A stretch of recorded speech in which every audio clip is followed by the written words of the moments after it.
a verified and convicted terrorist who attacked a U.S. consulate with a grenade and automatic rifle fire, has taken over the ruthless Los Zetas cartel, a group headquartered at the Texas border in the Nuevo Laredo metropolitan border area. Nuevo Laredo, Tamaulipas, sits immediately across the border from Laredo, Texas, and is the only urban location along the entire U.S.-Mexico border that does not have any fencing or constructed security barrier of any kind.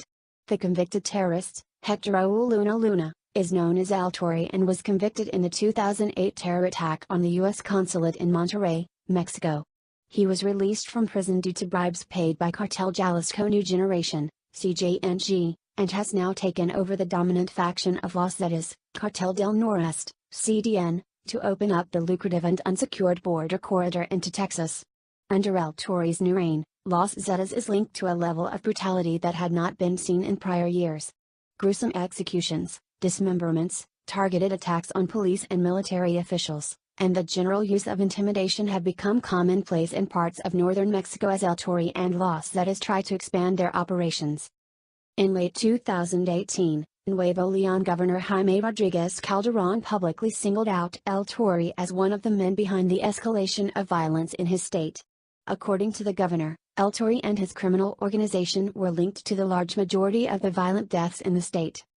Most recently, Breitbart News reported exclusively on a series of threats made by El Tori, who claimed he would blow up the headquarters of a state police agency in Nuevo Leon.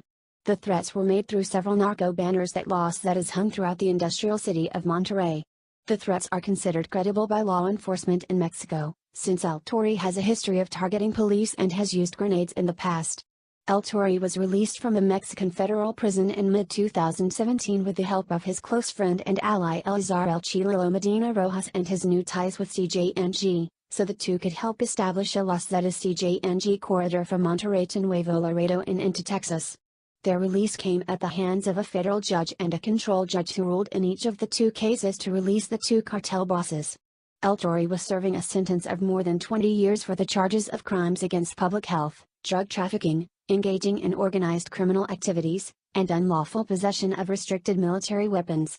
Both El Tori and Chililo have extensive criminal histories and are wanted by U.S. authorities. Soon after their release, the two cartel bosses began to leave a trail of bodies behind them as they tried to solidify their positions within the CDN faction of Los Zetas and against the other cartels. Breitbart News reported on the arrest of El Chililo in the southern state of Yucatan in December 2018. Soon after his arrest, a local state judge tried to release El Chililo, but federal authorities were able to rearrest him for extradition purposes.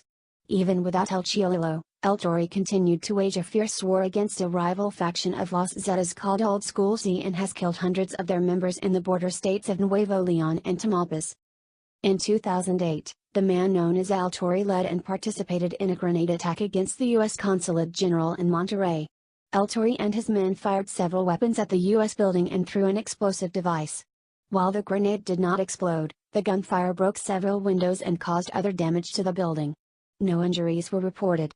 In 2008, Los Zetas were one of the most dominant cartels in all of Mexico and managed to make a name for themselves as one of the most brutal and sadistic organizations. The Mexican military caught up with El Tori in 2010, however. Los Zetas responded by setting up blockades and threatened local police into staying out of the way while they tried to unsuccessfully prevent the capture of their leader. The troops arrested El Tori and some of his top men who carried machine guns, a .50 caliber rifle, and grenades. The arrest led to the sentence of more than 20 years only to be cut short by a Mexican federal judge.